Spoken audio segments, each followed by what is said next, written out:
7h50, o sonambulismo é considerado um distúrbio do sono e é mais comum na infância, entre os 3 e 12 anos. Mas alguns adultos também apresentam a característica que pode ser perigosa se não cuidada adequadamente. Sobre o assunto a gente conversa agora com o neurologista Raimundo Nonato Rodrigues. Bom dia, doutor. Bom dia. Obrigada prazer. pela sua participação.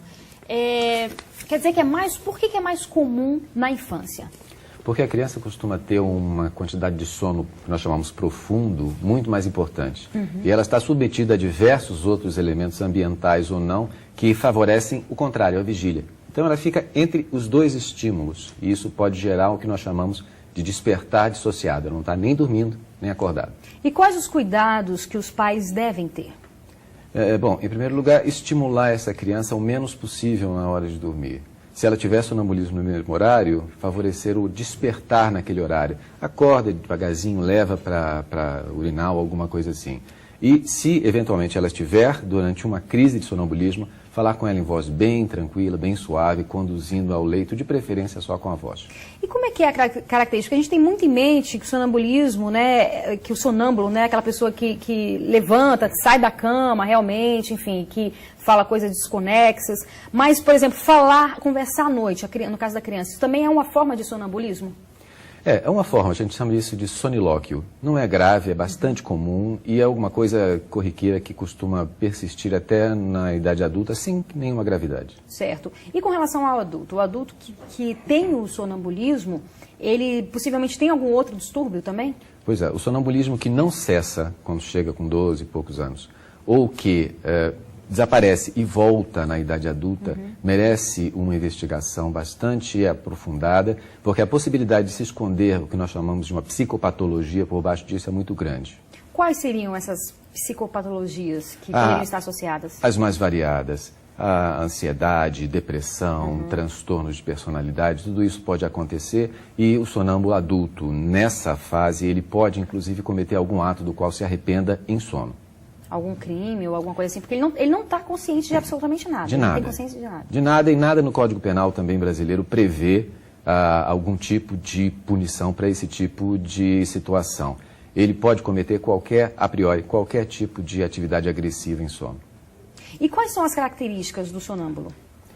Bom, ele apresenta uma face de quem está em transe, é um indivíduo que olha como se estivesse olhando através de nós, eles mantêm uma atividade relativamente coordenada, as atitudes são geralmente aquelas que ele faria em vigília, levantar, dar alguns passos, como se ele fosse ao banheiro, dar 2, 3 passos e ir ao banheiro, isso geralmente é o que acontece, ele repete atividades que está acostumado a fazer.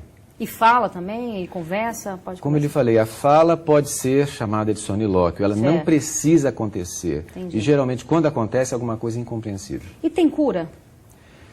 Na medida em que isso não se trata exatamente de uma doença, mas de uma anomalia de desenvolvimento do sono, é difícil a gente dizer em cura. O que a gente pode fazer é afastar os fatores predisponentes, aqueles que geram estresse, que geram interrupção do sono. Então, quer dizer, essa pessoa ela tem que ser analisada de uma forma muito mais profunda, na verdade. Sem dúvida nenhuma. A gente tem que estudar os hábitos de sono, os hábitos do ambiente e a própria característica de, eventualmente, uma doença psiquiátrica associada. Certo. E como é que é isso? Como é que seria esse tratamento? É com um neurologista mesmo?